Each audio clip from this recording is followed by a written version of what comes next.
SUNY Upstate is the area's biggest employer, about 9,300 on the payroll. But its influence goes beyond paychecks and just the hospital. We sat down with SUNY Upstate Medical University's president, Dr. David Smith, for an overview.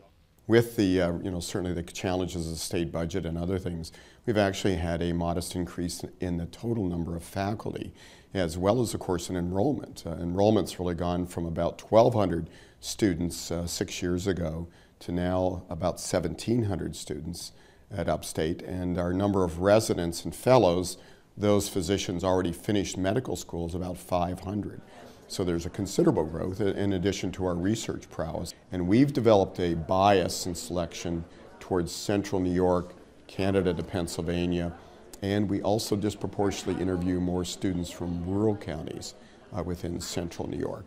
And it has worked out very well for us. So in a way, not to overstate it, we're really the ones training New York's doctors. That 800 of the doctors now practicing in the 5-county region all went through Upstate.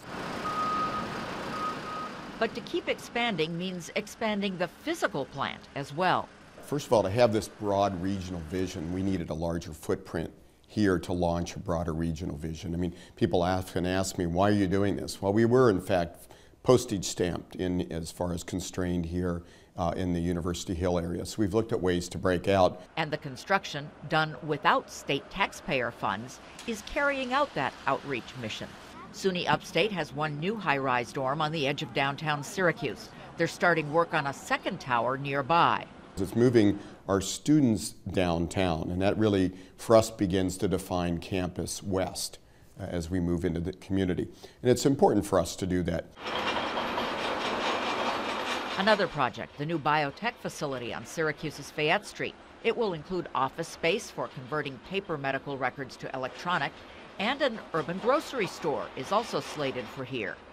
But state funding cuts in the past and in the proposed budget could mean less hiring, though Dr. Smith stopped short of calling for layoffs. What we would do more likely is, again, look at attrition and just not refilling positions and putting on things like hard freeze.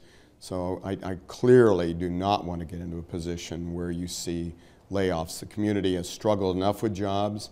We started this by talking about economic drivers and large employers. The more dynamic all of us make Syracuse, the easier it is for me to recruit here. So I have a real vested interest in not wanting to see momentum loss.